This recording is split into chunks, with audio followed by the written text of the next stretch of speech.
Thank you so much for watching Landumc Goes There. Please subscribe and hit the like button and the bell notification button. On March 20th, 1992, Sharon Stone introduced moviegoers to the character of Catherine Trommel, who was a novelist and suspected serial killer. Michael Douglas, who starred in another erotic thriller called Fatal Attraction, played her love interest of a San Francisco detective named Nick Curran. The film was directed by Paul Verhoeven and was written by Joe Eszterhas. It follows this San Francisco police detective as he investigates the brutal murder of a wealthy rock star.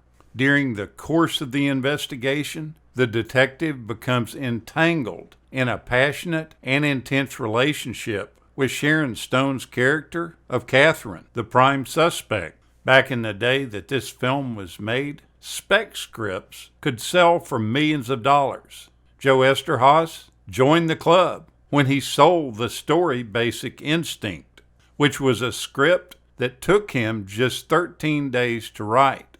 He sold it for $3 million in 1990. Before he became a multimillionaire by writing this screenplay, he was a police reporter for Cleveland's The Plain Dealer. And during this time, he met a cop that just loved action too much. He was always in the middle of shootings, and any time a problem arose. He was a great cop on one level, but on another, you felt like he liked it too much. And that's what the character of Nick does in Basic Instinct. As Catherine says in the movie, he got too close to the flame because he loved the flame. The character that Sharon Stone plays, that of Catherine Trommel, was also a person that the writer knew in Ohio. She was a go-go dancer in Dayton. One night he picked the stranger up and went back to his hotel room to have some fun. Once he was there, she reached into her purse and she pulled out a .22 and pointed it at him. She then said, "Give me one reason why I shouldn't pull the trigger." And he responded by saying, "I didn't do anything to hurt you.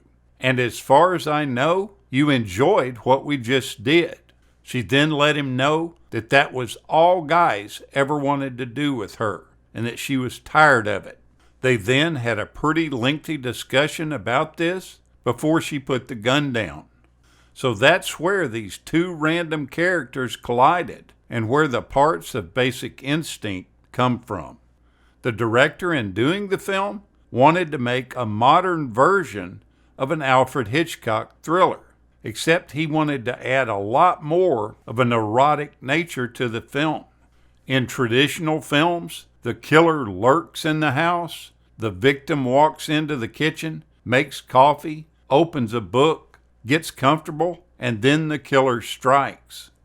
In this movie, the killer hides, but on the bed. The situation is exactly the same, but the two people are facing each other in the bed, not in the kitchen. They wanted it to show on the big screen like a detective novel that people like to read in the privacy of their own homes. It's almost somewhat gothic, and it's certainly more dramatic. In 1992, Sharon Stone did an interview with Playboy, and she revealed that she didn't mind the physical scenes in the film, but she did mind the violence in it. It stressed her out so much doing these violent scenes, she felt like she was going to pass out, and they actually had a paramedic there with an oxygen mask ready to put on her face. The movie was slapped with an NC-17 rating, and the director, whose contract required an R rating, had to go back to the screening board 8 times before they lowered the rating to R. Because it was a thriller, the idea that Sharon Stone could do what she was doing during a physical encounter was always an element of protection. In doing this, they could show the acts and the nudity much longer than normal because there was another element there, the element of threat. Sharon Stone played the interrogation scene as if she were playing a game. instead of allowing the male law enforcement to intimidate her character, she turned everything around on them. The ruse that they use was that they have the power and that they were going to show her. But that didn't cut the mustard with Catherine. Her attitude was, "You're so powerful, aren't you cute?" And of course, in reality, she had all the power.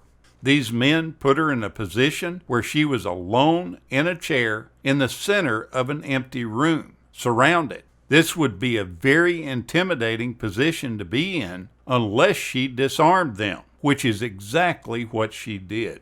Instead of normally being stricken and scared, instead she thought, "This is gonna be fun. You want to sit me in the middle of this room? Well, I'll show you." It was truly a game for her.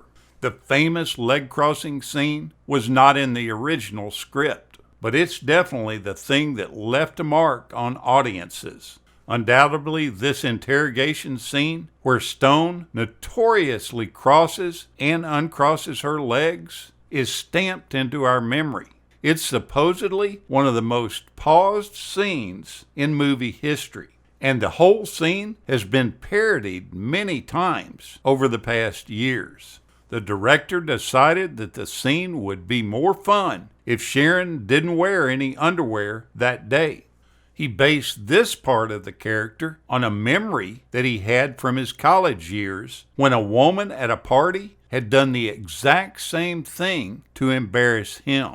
This move was absolutely brilliant, and it shot the movie into being a runaway hit.